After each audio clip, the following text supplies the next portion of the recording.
the hell's your problem, man? See what's in your pocket. The SWAT officers fought hand-to-hand in the restroom to capture the mastermind behind the terrorist plot. After he snatched the hidden package from the man, he found it held no hard drive with terrorist plans. Instead, it was a full set of drug paraphernalia. This isn't the hard drive. You're not... You're just a junk you needed fixed. You're a cop, aren't you?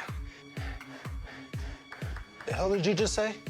The commotion inside the restroom soon drew the robbers' attention. Luckily, the bald man did not reveal Tan's true identity. The robbers simply assumed two drug addicts had fought over narcotics. Now the woman standing next to Deacon became the prime suspect linked to the terrorist group. Meanwhile, Hondo and Gamble were tending to the wounded robber's gunshot wound.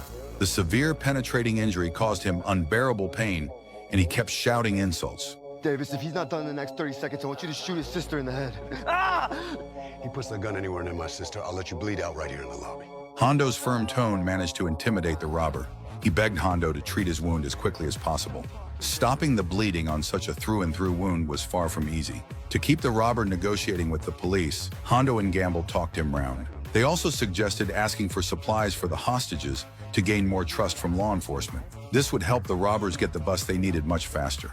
You might want to listen to her, man. My sister watches a lot of local news. She knows how things go down. The robber eventually took their advice and contacted the police.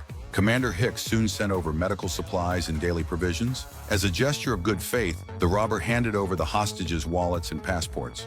This allowed the police to notify their families. Back inside the station, Gamble passed the supplies to Deacon. Just as he expected, the commander had hidden a communication device among the items.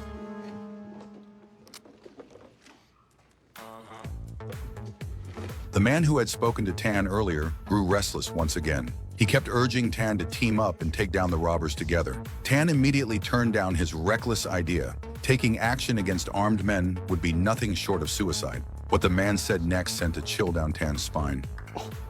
Why?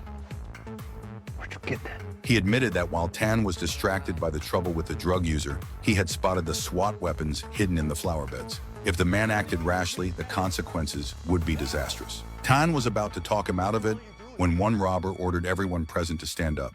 He then discussed what to do with the hostages with his accomplice. It turned out he had reached a deal with the police. The police would send the bus over right away if they released all hostages except Hondo and Gamble. Seeing his accomplice ready to agree to the terms, the man who had been provoking Tan could no longer stay calm. Andrew, don't! Everyone! I'm in control now! Put it down. Okay, tough guy. Hey, let's talk about this, yeah? Where did you get that from?